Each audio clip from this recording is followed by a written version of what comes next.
آپ کو لے چلیں گے تحریک انصاف کے چیئرمین عمران خان کی جانب جو اس وقت میڈیا سے گفتگو کر رہے ہیں. انہوں نے جمہوریت کو نقصان پہنچا رہے ہیں. اس کا صرف ایک طریقہ نکلنے کا فری اینڈ فیئر الیکشن. یہ جمہوری طریقہ ہے. یہ کوئی سسٹم ڈیریل نہیں ہو. یہ گورنمنٹ جائے گی سسٹم ڈیریل نہیں ہوگا. سسٹم مضبوط ہوگا اگر فری اینڈ فیئر الیکشن کروائے جائیں. اس کے بعد وہ رابطے کیے ہیں, کیا آپ سے بھی کوئی رابطہ کیا گیا ہے اور آپ کیا کسی پارٹی کے ساتھ کوئی اتحاد کریں گے یا موجودہ سیاسی صورتحال سے نکلنے کے لیے جماعت اسلامی یا باقی جو اس کی جماعتیں ہیں ان کے ساتھ کوئی بات آپ کی ہو رہی ہے؟ ہم انشاءاللہ ساری جماعتوں سے بات کریں گے سوائے نون لیگ کے, کیونکہ مومن ایک سوراخ سے 2 دفعہ ڈسا نہیں جاتا. ہمیں 2 دفعہ انہوں نے دھوکہ دے چکے ہیں جب ہم ان کے پیچھے کھڑے ہوئے تھے, ایک APTM میں, ایک لانگ مارچ میں. ہم ان کے ساتھ بالکل کوئی بات نہیں کریں گے کیونکہ یہی ذمہ دار ہیں. آج اگر یہ گورنمنٹ بیٹھی ہوئی ہے اس کا سب سے بڑا ذمہ دار نون لیگ ہے. انہوں نے جب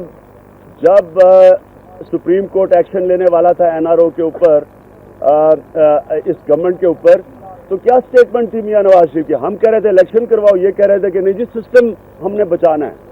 یہ کہہ رہے تھے.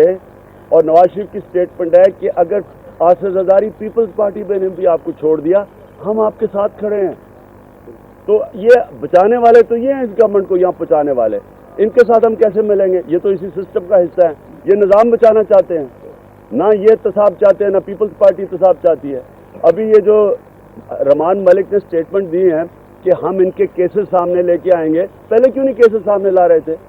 کیونکہ ان کا سمجھوتا ہوا تھا, نورا کشتی کھیل رہے تھے. یہ سارا ڈرامہ بھی ہوا ہے تحریک انصاف کی سونامی کے خوف سے, اس لیے ہم ان کے ساتھ بالکل نہیں ملیں گے.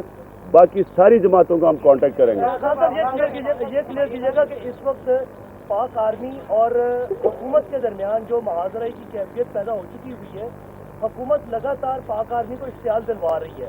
اگر ایسی صورت میں کوئی مس ہیپ ہو جاتا ہے, کوئی ان ڈیموکریٹک اسٹیپ آ جاتا ہے, تو تحریک انصاف کہاں کھڑی ہے؟ تحریک انصاف پاکستان کی جمہوریت کے ساتھ کھڑی ہے. ہم آئین کے ساتھ کھڑے ہیں. ہم کسی صورت, کسی ملٹری ٹیک اوور کی کسی صورت ہم بیک نہیں کریں گے. ہم چاہتے ہیں کہ صرف ایک جمہوری طریقہ ہے, وہ ہے فری اینڈ فیئر الیکشنز. اور میں صرف یہ کہنا چاہتا ہوں کہ یہ جو حکومت اب جو حرکتیں کر رہی ہے, سارے پاکستان کو نظر آ رہا ہے کہ یہ شہید بننے کی کوشش کر رہے ہیں.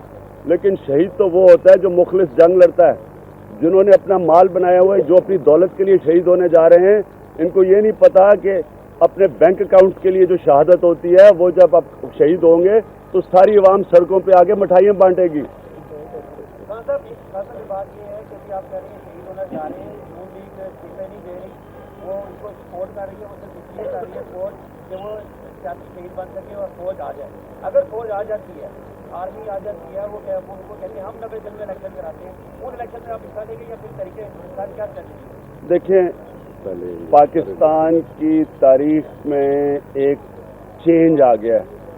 یہ سونامی بھی ایک چینج ہے, اور ایک اور چینج آ گیا ہے. عوام میں سیاسی شعور آ گیا ہے. لوگ جمہوریت چاہتے ہیں, لوگ ملٹری ڈکٹیٹرشپ نہیں چاہتے. اب جنرل مشرف کے بعد پاکستان میں کنسنسس ہے کہ ملٹری مارشل لاز ملک کے مسائل کے حل نہیں ہیں. اس پہ کنسنسس ہے پاکستان میں, ساری پولیٹیکل فورسز میں کنسنسس ہے. جو ہونا چاہیے وہ یہ کہ اس ملک میں نئے الیکٹرل رولز پہ, کیونکہ پرانے سارے 45% تو الیکٹرل رول ہی جعلی تھے جو 2008 میں تھے, اس لیے نئے الیکٹرل رولز کے اوپر صاف اور شفاف الیکشن ہونی چاہیے. یہ صرف ایک طریقہ ہے اس دلدل سے نکلنے کا. اگر حکومت یہ نئے الیکشن کرانے سے تیار ہو جاتی ہے اور اس سلسلے میں اگر وہ APC بلاتی ہے تو جائیں گے آپ؟ حکومت کی APC میں حکومت اگر نئے الیکشن تیار, حکومت کے لیے APC بلانے کا ٹائم ختم ہو گیا ہے. صرف حکومت وہ کرے جو سپریم کورٹ کہہ رہی ہے, جو جمہوری طریقہ ہے. MPM نے اپنی پارلیمنٹ پارٹی کے اجلاس میں انہوں نے کہا کہ ہم اداروں کے ساتھ نہیں جاتے. اس کا مطلب وہ گورنمنٹ کے ساتھ نہیں جائیں گے. اسی طرح کافی جو ان کے جماعت ہے اس نے بھی یہی کہا ہے. کیا آپ سمجھتے ہیں ایسی صورتحال میں حکومت تنہا رہ گئی ہے, اور اگر پرائم منسٹر سے ریزائن لے لیا جاتا ہے تو کیا حالات سدھر سکتے ہیں؟